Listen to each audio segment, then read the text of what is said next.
Skolās, kas atbalsta zaļi domājošu dzīvesveidu, bērniem māca par vides izglītību un tās aizsardzību gan teorētiskās nodarbībās, gan praktiskās.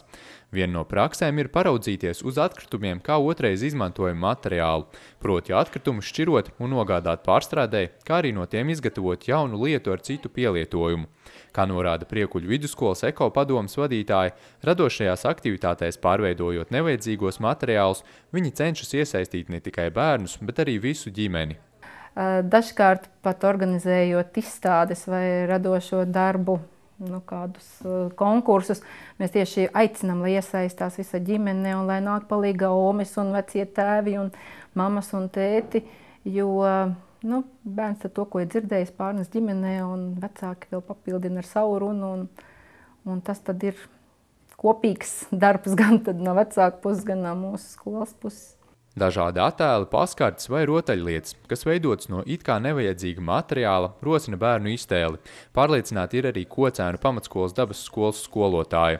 Šķirojot, lietojot atkārtoti, salabojot vai pārveidojot, ik viens no mums ir spējīgs samazināt noglabājamo atkritumu daudzumu. Ja tu esi aizgājis uz veikalu nopircis tēkreklu, novalkājis šo tēkreklu, nemet ārā, uzšuj sev iepirkumu maisiņu, uzšuj grāmatai vāciņus, kurus tu vari noņemt, izmazgāt, atkārtot, lietot. Tad radošā domāšana arī ir vajadzīga, lai samazinātu atkritumu daudzumu, tas, kas nonāk poligonā. Veicināt videi draudzīgu dzīvesveidu, tas ir galvenais mērķis, kā tiekties uz izglītotu un videi labvēlīgu sabiedrību.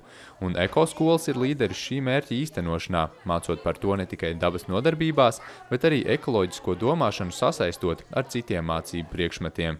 Šī radošā darbība iet caur daudziem un dažādiem mācību priekšmetiem, ne tikai vizuālajā mākslā vai mājturībā, bet mūsu radošie skolotāji spēj šīs dažādās ekotēmas iekļaut arī matemātikā vai fizikā, jebkurā no priekšmetiem, un arī šeit ir tā sasaiste ar to atkritumu vākšanu un to principu, ka dažkārt otrais izmantojamie materiāli ir lielisks radošo darbu izejmateriāls, un to arī cenšamies cik vien var izmantot un pielietot.